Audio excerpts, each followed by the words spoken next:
Factually inaccurate. Morally correct. This is Babylon Bee Radio. Our top story. In a landslide victory during a special statewide referendum, Texans overwhelmingly voted to have a giant airship pick up Austin via tow cables and drop the city off in California. As the city is mostly inhabited by Californians who left their state due to the cost of living, high taxes, and crime, and then proceeded to vote for the same policies in Texas, the move is just, quote, setting things right by sending immigrants from the Golden State, quote, back where they belong, according to the bill's sponsors. The act took effect immediately, and a massive lumbering dirigible slowly crawled over the city, its ominous shadow eclipsing the coffee shops, microbreweries, and vegan hemp handbag stores below. Liberals screamed and attempted to flee, but it was too late. Harpoon cannons blasted massive steel cables into the Pennybacker Bridge, the Independence skyscraper, and various other anchor points throughout the city. The airship then rose into the sky, lifting the city along with millions of Austin progressives thousands of feet into the air. As the ground shook, recent Texas transplants Timpani and Steve Struttlefudd nearly fell off their electric scooters in downtown Austin. This is like totally one of those earthquake things from back home. Hold on to your lattes. The city was transported back to California and dropped off in a nice rural area north of Santa Clarita. Texas is once again safely red, and many Austin residents reportedly don't even realize they've been taken to California. As for any progressive transplants still living in Texas, Governor Abbott has vowed to continue secret midnight flights of these liberals back to their home countries of California, Washington, and Oregon. The Select Committee to investigate the January 6th attack on the United States Capitol may have stopped broadcasting on primetime television, but sources reveal the committee is alive and well behind closed doors with an audience of stuffed animals and action figures they arranged in chairs. According to sources, witnesses are often called to testify before the committee. Stuffed orangutans are often used to represent members of the Trump family. The committee has also seen fit to subpoena members of the elite G.I. Joe Corps for a military perspective. Representative Adam Schiff threw his voice to make it appear as if a plastic sailor known only as Shipwreck was critical of former President Trump, pantomiming speech with the action figure. The president told our forces to stand down and stand by while the Capitol building was assaulted by racists. It's undeniable that he committed treason and should be hanged. Representative Liz Cheney regretted that her term will end in January. We have so much fun, she said while making two unicorn stuffed animals kiss. Alexandria Ocasio-Cortez, star Congress ghost and the world's smartest socialist, has revealed preferred pronouns to refer to Ghost's self ever since Ghost was murdered in the J6 protests at the Capitol. Actually, I refer to Ghost Self as Ghost Self now. Ghost told reporters after one dead pronoun Ghost by calling Ghost she. When those Trump supporters walked around the Capitol taking selfies, I suddenly felt a great disturbance in the general, vibe of the day. I knew something was wrong. So when I saw on Twitter that the insurrectionists were insurrecting things, I began fearing for my life. And then I died. When asked how Ghost was still standing there talking to reporters about Ghost's experience that fateful day, Ghost replied, "It got better." Vice President Kamala Harris had a rare moment of candor with the media about why she's so terrible at talking.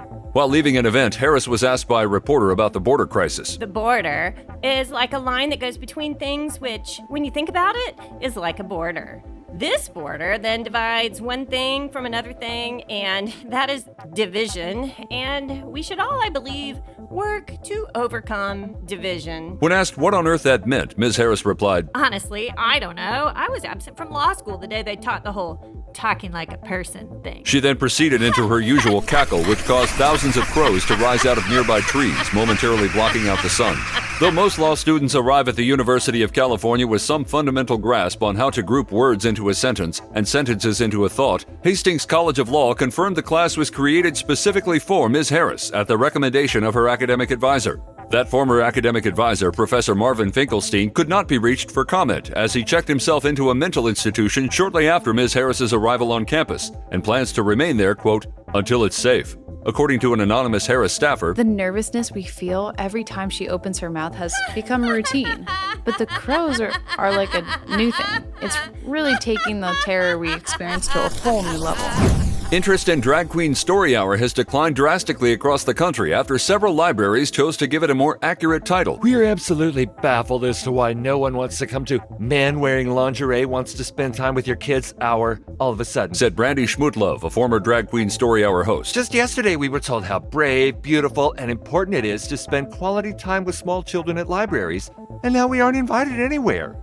What gives? According to sources, local parents have expressed their concerns and hesitancy to support these story hours after suddenly realizing what they involve. We're still out here doing the same thing we've always done. We're getting a bunch of men to dress up in skimpy, sexualized women's clothing to share with the most innocent, young, and impressionable minds why half-naked grown men speaking to children is a good thing, actually. The drag queens tried switching their story hour name again to either Grown Men in Thongs Twerk for Justice on Your Kids Hour or Confused Men Sexually Confuse and Scar Your Children for Life Hour, but everyone was still too bigoted to let them within 500 yards of the schools. No! Moses delivered the Lord's command to Israel that every family must gather a double portion of Chick-fil-A on Saturday, knowing that none may be gathered on the Sabbath. And the Lord has said to me, I have heard the grumbling of the Israelites. At twilight you will eat delicious nuggets, and in the morning you will be filled with chicken biscuits. Yet in this way I will test them to see if they follow my instructions. On Saturday they must gather a double portion of nuggets, for on Sunday I will send great cravings for Chick-fil-A upon them. Yet the doors to fresh chicken will be closed on Sunday, and for none shall they open. The Israelites rejoiced and sang songs of praise to the Lord that evening, for indeed every man, woman, and child ate their fill of nuggets and waffle fries.